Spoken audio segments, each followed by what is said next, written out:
Olá, sejam bem-vindos ao Empreenda Mais. E hoje eu converso com a doutora Cristiane Fatali Elias, advogada, sobre alguns assuntos. Primeiro, com a importância de um advogado na vida do empreendedor, do empresário, não tem jeito. A gente vai falar sobre isso e por que muitos ainda relutam em ter, sendo que fica muito mais fácil a gente já ter ele como nosso aliado para sempre. E outra questão é por que a gente está normalizando tanto as coisas que acontecem de ruim com a gente, os oportunistas, as fraudes, as vantagens que empresas querem levar em cima da gente. Por que a gente normaliza? Por exemplo, outro dia eu esqueci minha bolsa num aplicativo. Desses que eu nem tenho, que eu não gosto mesmo. Só que eu fui ligar para o táxi que eu precisava naquele dia, porque eu ia para um outro lugar, eu ia viajar, então a minha amiga ia me pegar para viajar, então eu não precisava ir com o meu carro.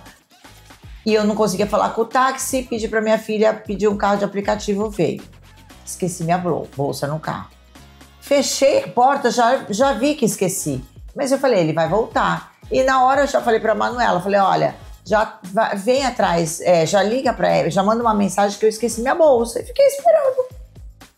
Nada, ele desligou o celular e só ligou depois de 1h30 falando que ele já tinha pego vários passageiros e ele estava na Praia Grande já, sendo que a minha bolsa era uma mala desse tamanho, porque eu ia viajar, prateada, com todo o meu equipamento de filmagem, com tênis importado, de corrida, com as minhas maquiagens, e até hoje eu vou pegar alguma coisa, tava lá dentro, com meus suplementos. Suplemento é um negócio caro, né, gente? Tava tudo lá.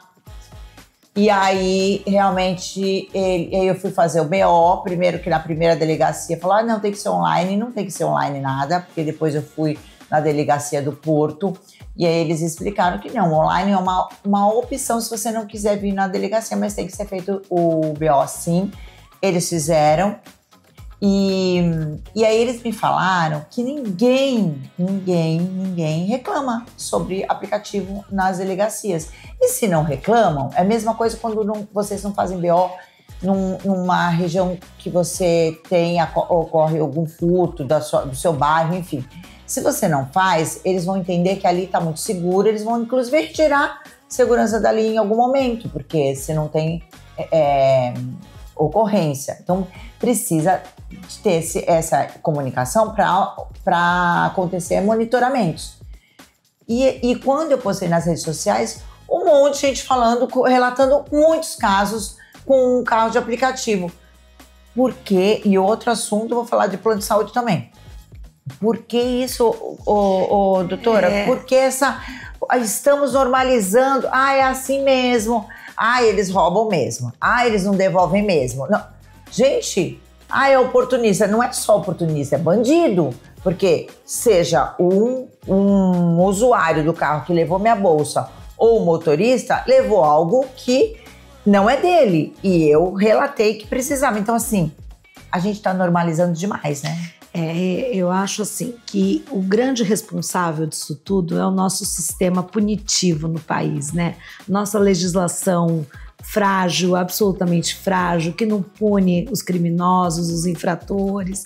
Você vai procurar uma delegacia para registrar uma ocorrência, eles geram várias dificuldades para que você desista da intenção de registrar essa ocorrência, mandam você registrar a ocorrência online, só que as pessoas têm uma grande dificuldade de conseguir fazer o boletim de ocorrência digital. Você mesma, né, eu lembro que você não conseguia fazer o boletim de ocorrência. Porque volta para o início, já faz de propósito. Já é de propósito. E é uma ilegalidade, você vê, essa ilegalidade começa dentro da polícia.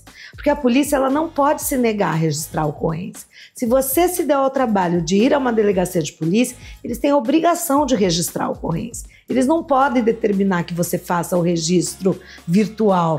E ela ainda falou assim, mas tem que esperar 24 horas, porque vai que ele devolve. Não existe isso. E aí depois ele começou a passar meu cartão de crédito. Então, quer dizer, não é só um oportunista. ele estava passando o meu cartão de crédito. É que meu banco tem aquela segurança Sim, e ele vai negando. Que ele começa a perceber que foge do seu perfil Sim. de consumo. Sim. E aí o banco acaba tomando algumas medidas de segurança, porque também existe essa responsabilidade dos bancos quando ele percebe que foge do seu perfil de consumo. Se ele, tendo ciência disso, não toma medidas restritivas, ele também é responsabilizado, Sim, né, sim. pelos danos causados a você. Porque o cartão tem que nos dar segurança. Exatamente, né? é o sistema de segurança Sim. dos bancos, né? Às Sim. vezes até conosco, quando a gente está usando o nosso cartão, se você foge a sua ligam. habitualidade, eles te ligam para certificar, eles já geram um bloqueio preventivo, Sim. ligam para você para realmente liberar, ter certeza de que é Sim. você que está fazendo a compra. E a dor de cabeça, meus documentos lá, minha CNH lá. Exato. E outra, essa coisa de bloquear cartão não é tão simples assim, porque a gente coloca muitas coisas em débito Automático, no cartão. débito no cartão, E aí, exatamente. eu tenho que lembrar de quais eu fui colocando no cartão. Gente, é uma dor de cabeça. A gente não pode normalizar E você isso. percebe que se você não tiver boletim de ocorrência, você não tem como comprovar que você foi vítima de um crime, Sim. né? E aí, como é que você faz? Por exemplo, já tirar documento, às vezes você precisa comprovar que você foi furtado. Até chegar o Até documento. porque se seu documento vai cair na mão de um criminoso Sim. que usa os seus dados, você precisa ter um boletim de ocorrência para dizer que você usaram seus documentos para praticar uma fraude, porque você foi vítima de um furto, e aí por conta desse furto, os seus documentos foram cair na mão de um criminoso que acabou utilizando os seus dados para praticar outros delitos. E sem o registro da ocorrência, você não tem como provar que isso aconteceu. E você não pode alegar. Esse é o grande problema. Acontece uma situação dessa, aí você alega, eu fui à delegacia, eles não quiseram registrar, me mandaram registrar um boletim de ocorrência online, eu tentei registrar, não consegui, desisti. Eles vão responsabilizar você. Eles não vão responsabilizar o escrevente da delegacia. Não, eles vão responsabilizar você, porque a obrigação era sua de ter feito, de ter insistido, de ter buscado garantir os seus direitos. Então, o cidadão comum, ele fica realmente numa situação de vulnerabilidade muito grande. E aí, essas situações desestimulam as pessoas a tomarem as medidas necessárias, sabe? Para criar esse histórico da região, como você falou. Se a região não tem um histórico de registro de ocorrências, de delitos, de pequenos furtos, de roubos, como é que vai se aumentar o policiamento naquela região se não tem uma incidência que justifique o aumento do efetivo policial naquela localidade? Então, mas por quê? A grande responsável por isso é a nossa própria polícia, que cria meios de coibir o cidadão a buscar os seus direitos, a defender os seus direitos, a se resguardar, né, de problemas futuros. Vamos, inclusive, dar os créditos agradecendo a doutora Marta Virgínia, delegada de polícia do Porto, que ela prontamente falou, não, vem aqui que a gente faz o boletim, só que agora vai ter que vir para a região onde ocorreu. E ela falou, a minha equipe é assim sempre, e realmente eles foram incríveis. Agora, quem que, nesse caso, isso vai dar andamento, quem que a gente vai responsabilizar? No seu caso, quem vai responder é o motorista que conduziu o veículo, e se ele se alegar inocente, ele vai ter que dar os instrumentos necessários para que a polícia possa ir em busca do responsável. Tá tudo ali, quem entrou porque no meu ele tem o depois. registro, exatamente, das pessoas. Ele se negou, a gente já pediu para ele, se negou. Então, não, mas ele pode se negar a você, que já é um absurdo, mas para a polícia ele não pode. Até porque, se ele não comprovar que ele não teve responsabilidade nesse furto, ele acaba sendo responsabilizado de uma forma indireta. Por quê? Porque já que ele alega a inocência, ele precisa então prestar informações para que a polícia possa averiguar quem é o verdadeiro responsável pelo delito. Né? Então, a responsabilidade criminal é de quem praticou o delito. No caso, o motorista do carro vai ser indiciado, ele vai ser ouvido e ele vai ter que prestar as informações necessárias à polícia para que se possa fazer a investigação. Mas a responsabilidade civil, ela é tanto do aplicativo quanto do motorista, tá? É dos dois. Eles são responsáveis solidários pelos prejuízos que você sofreu. Então, você precisa tomar as medidas cabíveis ao caso, é justamente para que haja punição. E havendo punição, as pessoas acabam sendo mais as empresas acabam sendo mais cuidadosas, mais cautelosas com relação à segurança, aos profissionais que eles contratam, né? Ou então permite que façam parte do seu aplicativo, que vão servir o seu público, porque eles também vão ser responsabilizados, né? Sim. Então, é isso. Vocês têm que realmente, sim, e pode fazer um BO físico na delegacia, eles são obrigados a te atender.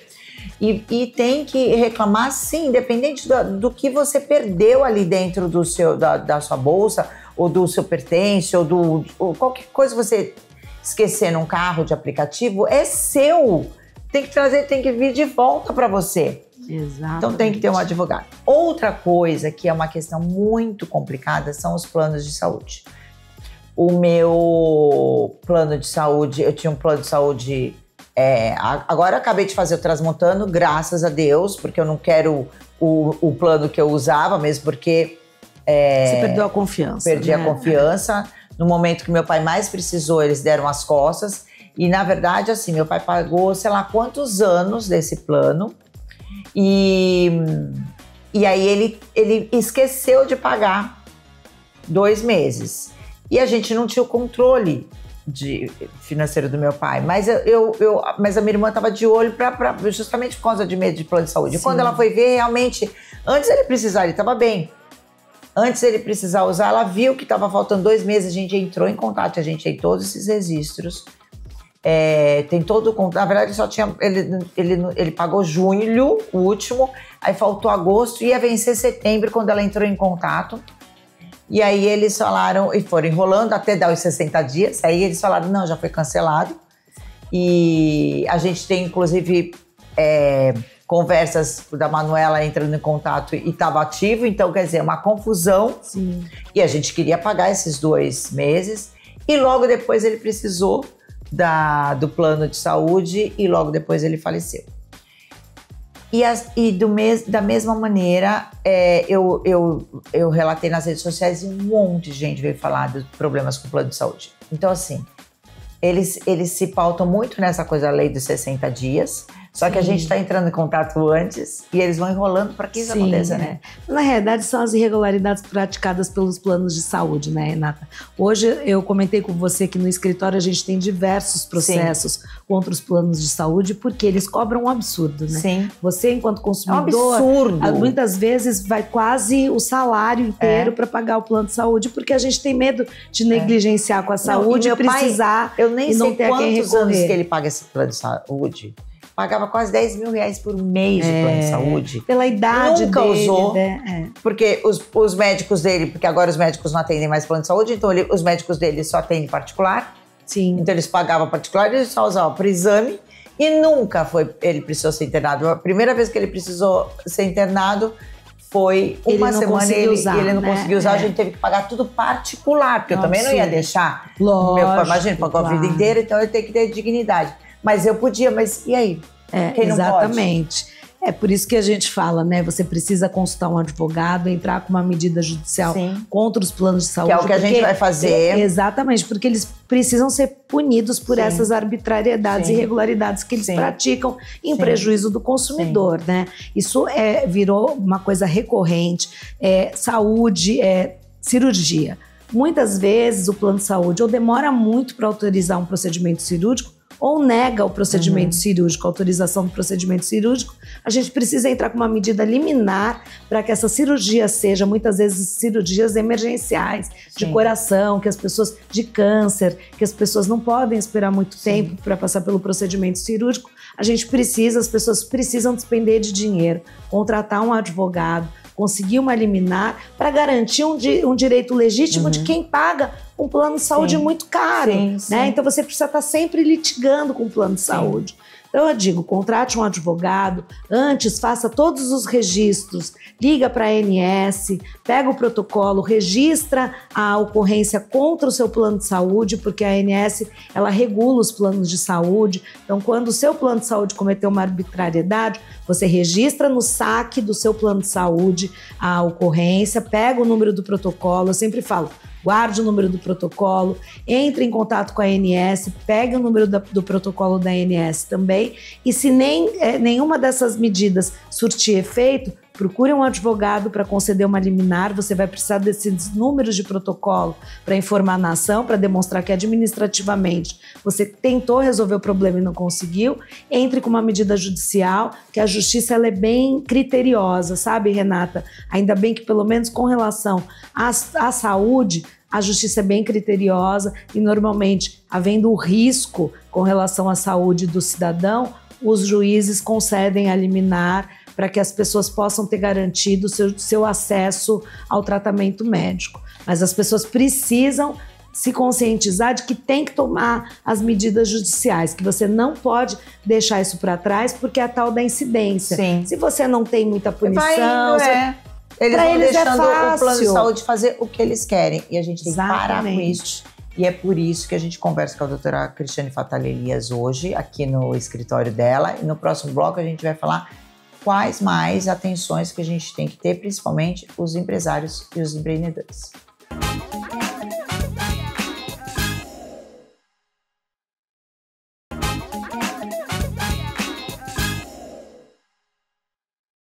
Hoje eu converso com a doutora Cristiane Fatali Elias, advogada, sobre algumas questões que estamos deixando naturais na nossa vida, que não é. A gente tem o nosso direito, por isso que existem os advogados.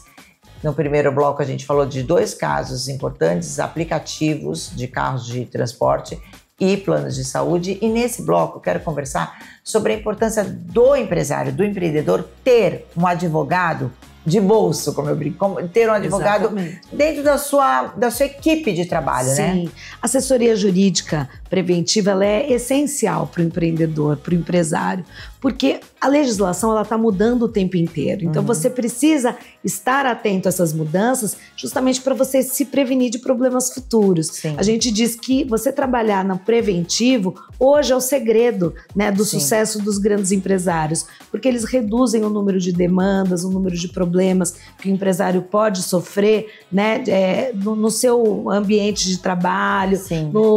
na atividade profissional que ele exerce. Então, a prevenção é sempre a maior solução. E ele acaba saindo, o empresário que age dessa forma preventiva, ele sai na frente de todos os demais empresários, Sim. porque ele tem conhecimento de forma antecipada das novas legislações que surgem, das alterações que são trazidas por essas novas legislações, e ele se protege mais do que os seus concorrentes. Porque né? é o trabalhista, é o próprio, a pessoa que compra produtos e vende esses produtos, serviços. O que é meu direito, o que é o direito do consumidor? Exatamente, direito do consumidor, né? Hoje em dia você fala muito em respeito ao consumidor, e os consumidores hoje buscam consumir produtos de empresas que prezam por esse respeito. Sim. Então você precisa ter esse cuidado, conhecer a legislação específica do consumidor, do direito do consumidor, para que você possa respeitar as pessoas que estão consumindo o seu produto, né? E o direito tributário também, você precisa ter conhecimento dos tributos, para que você não tenha prejuízos, você não pague tributos errados ou deixe de pagar coisas que são obrigatórias. Você precisa ter esse ainda mais conhecimento, hoje, né? Que é uma realidade mais nova, que é a questão do MEI. O que o MEI tem direito, o que não tem, quando que ele passa para o Simples, como que vai mudando isso, porque às vezes ele deixa de pagar o imposto e já passa automaticamente, ele nem sabe. Exato. E tem também, Renata, uma coisa que é muito nova para a maioria das pessoas hoje, que é o LGPD, né? Hoje em dia tem a Lei Geral de Proteção de Dados. Você precisa também saber como proteger os dados do seu consumidor, do seu cliente, para que você não gere riscos de prejuízo ao seu consumidor. Hoje em dia a gente lida muito com vendas online, Sim. né? Grande maioria dos empresários, eles trabalham com a venda online. Sim. Então, se ele não proteger os dados desse consumidor, ele pode gerar um prejuízo e acabar sofrendo algum tipo de responsabilização por causa dos danos que vão ser causados ao seu consumidor. Isso faz parte também do trabalho preventivo que o jurídico empresarial oferece, né, para os pequenos e grandes empresários. São muitas coisas. E eu gosto de conversar com a doutora Cris, porque ela tem essa clareza na hora de falar, de explicar. E a questão da justiça é muito forte. Então, nunca é uma bobagem. Porque tem advogado que a gente conversa e fala assim, mas isso é assim mesmo. E não é. Não é. A gente precisa realmente... E realmente, quando for alguma coisa abusiva do lado contrário do consumidor, Sim. ela também vai falar, colocando cada um no seu lugar. Mas todos temos direitos e deveres para poder viver em sociedade e, no caso de empreendedores e empresários, de comercializar e fazer bem o seu serviço e exercer aí a sua cidadania com clareza, com verdade e com dignidade. Obrigada. É isso, eu que agradeço, Renata, sempre a oportunidade de estar aqui com você. Muito obrigada.